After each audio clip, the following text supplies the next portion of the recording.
On February 26, 1993, at about 17 minutes past noon, a thunderous explosion rocked Lower Manhattan.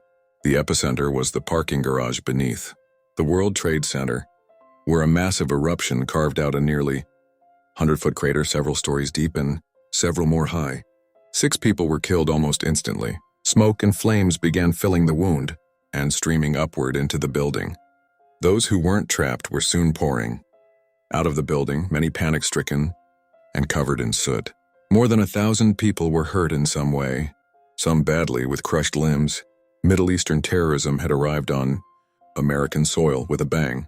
As a small band of terrorists scurried away from the scene unnoticed, the FBI and its partners on the New York Joint Terrorism Task Force began staffing up a command center and preparing to send in a team to investigate. Their instincts told them that this was terrorism. They'd been tracking Islamic fundamentalists in the city for months, and they'd later learn were tantalizingly close to encountering the planners of this attack. But hunches weren't enough. What was needed was definitive proof. They'd have it soon enough.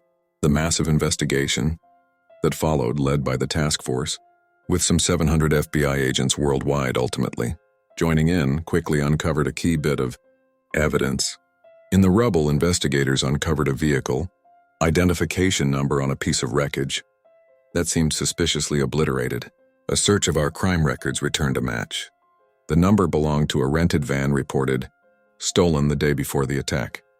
An Islamic fundamentalist named Mohammed Salame had rented the vehicle, we learned, and on March 4th, an FBI SWAT team arrested him as he tried in vain to get his $400 deposit back. One clue led to another, and we soon had in custody 3 more suspects: Nidal Ayed, Mahmoud Abu Halima, and Ahmed Ajaj. We'd also found the apartment where the bomb was built and a storage locker containing dangerous chemicals, including enough cyanide gas to wipe out a town. All 4 men were tried, convicted, and sentenced to life in prison. The shockwave from the attack continued to reverberate.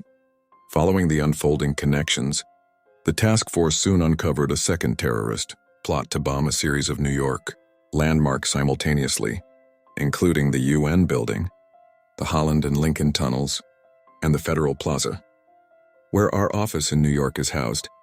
On June 24, 1994, FBI agents stormed a warehouse in Queens and caught several members of a terrorist cell in the act of assembling bombs. Meanwhile, the mastermind of the World Trade Center bombing was still on the run and up to no good. We'd learned his name, Ramzi Youssef, within